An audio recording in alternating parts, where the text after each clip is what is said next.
Hey there! In this video, we will guide you on how to hide artists you like from everyone on Facebook using your PC. Let's dive right in.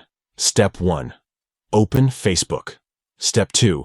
Click on your profile photo located at the top right corner. Step 3. Navigate to your name and click on it to access your profile. Step 4. From the menu options, select Check-ins.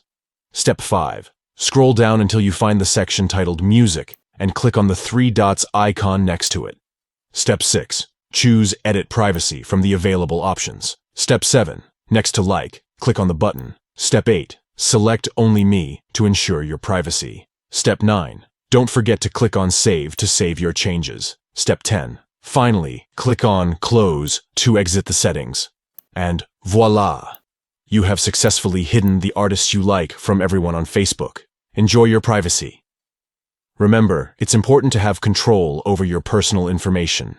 If you found this video helpful, give it a thumbs up and subscribe to our channel for more useful tutorials. Thanks for watching.